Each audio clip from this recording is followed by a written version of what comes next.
Alright, good afternoon, metalheads. Welcome to the next edition of Metal Sanctuary. In this episode, I'm going to talk about the top 15 most important metal bands. This was a list that I actually originally intended to be a top 10, and figured I'd probably have a couple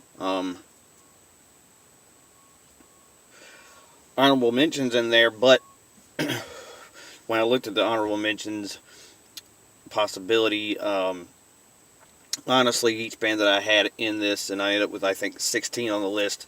Each band, with the exception really of one, who I may or may not put in as an honorable mention later, I think has a huge importance and relevance to this list. For starters, just going to say this is not a top 15 of the best metal bands. I think there's just way too many that I could really list, and I would probably end up having about 10 of those being thrash bands, probably.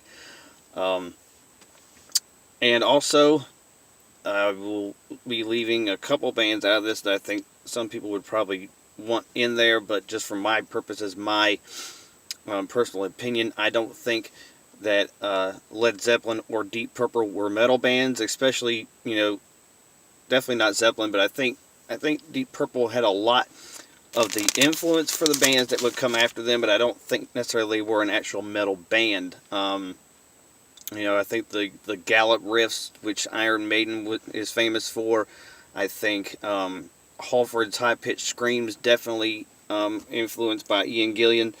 I just don't think just in the overall they were a metal band. I'm gonna do this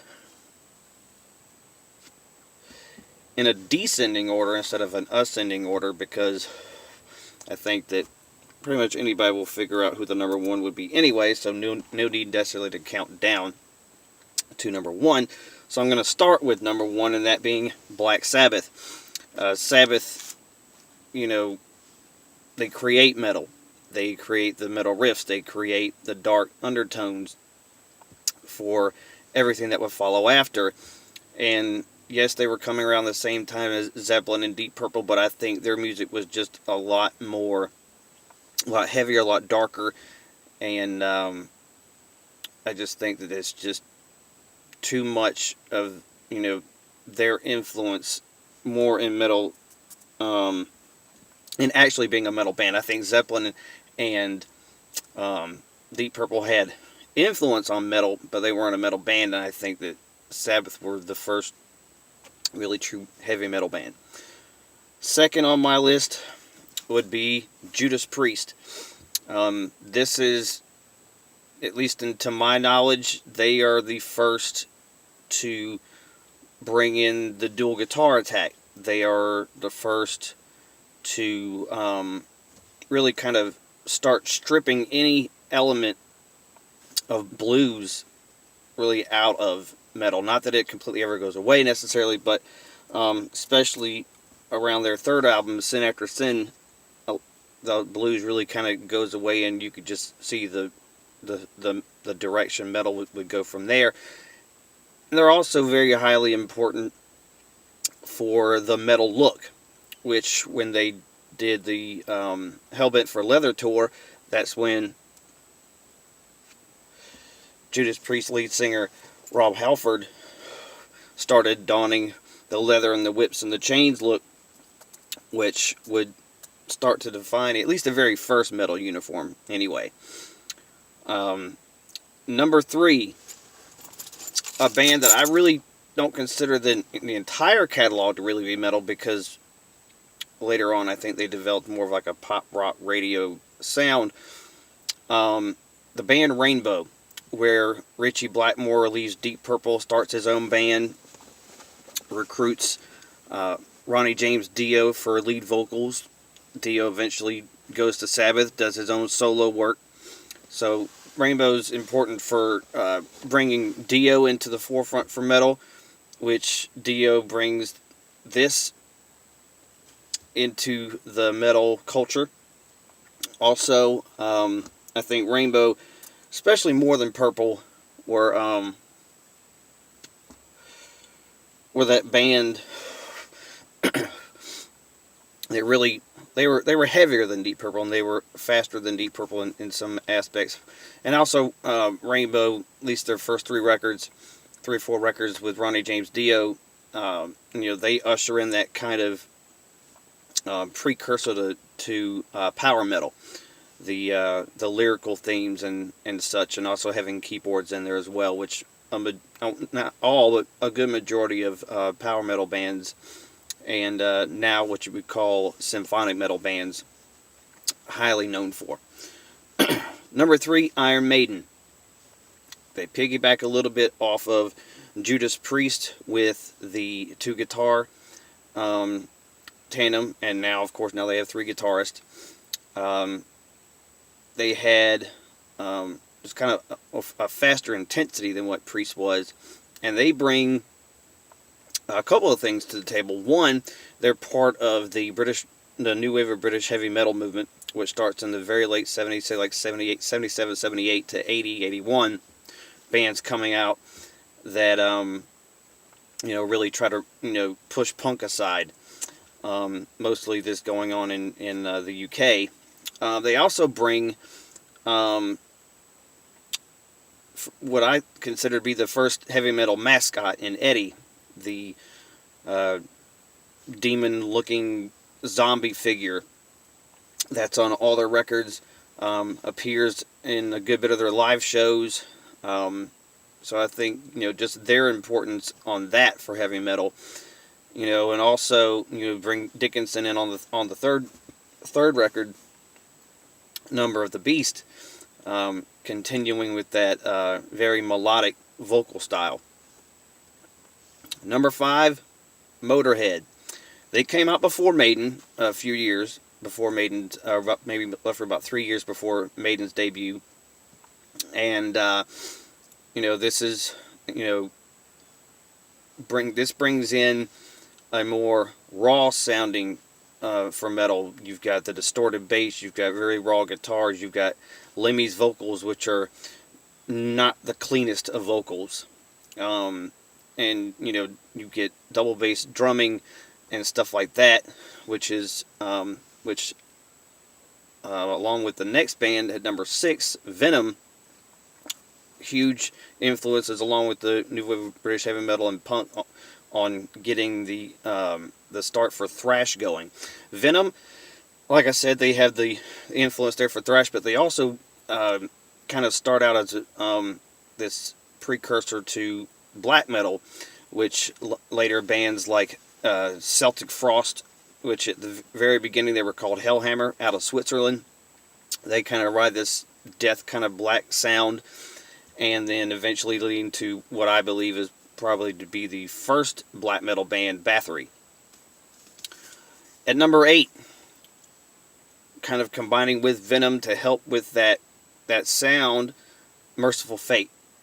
Especially their first EP coming out in 1982, and then their first full-length record, Melissa.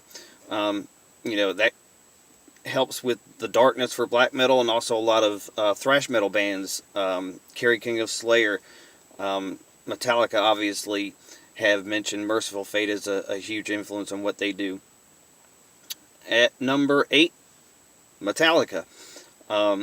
They're important for a number of reasons. One, they're among the first bands to start the thrash movement in the Bay Area of San Francisco.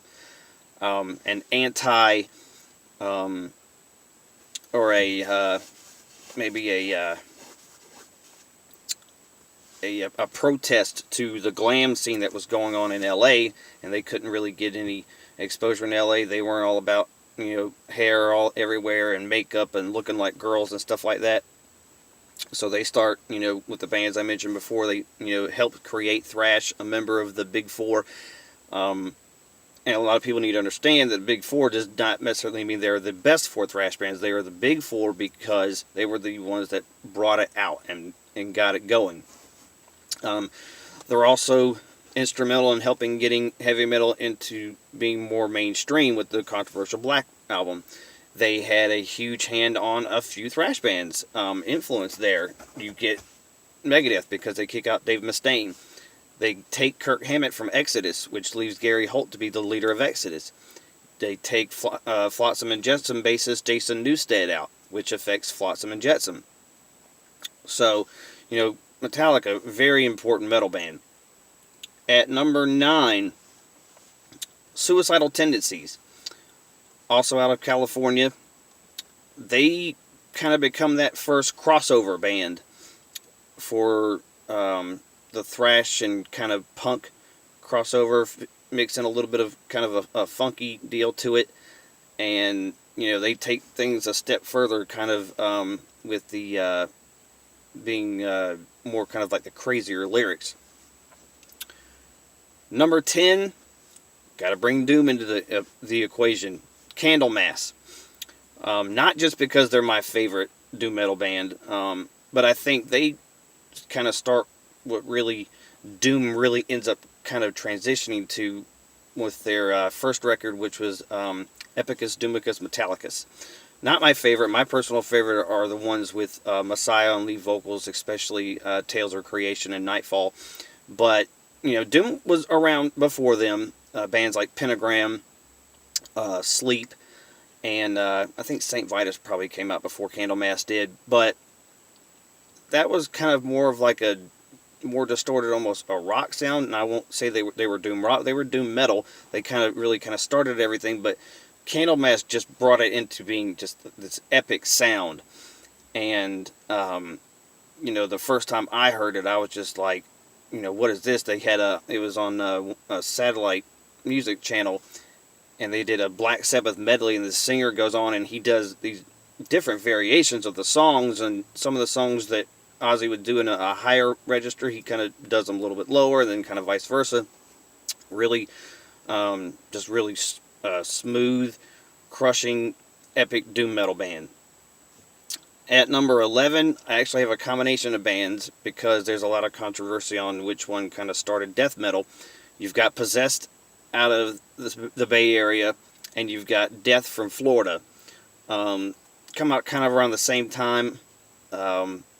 Possessed starts out with their first record, Seven Churches, would be more along the lines of starting off with death metal, and then they become a little bit more thrashier with their second record and the EP.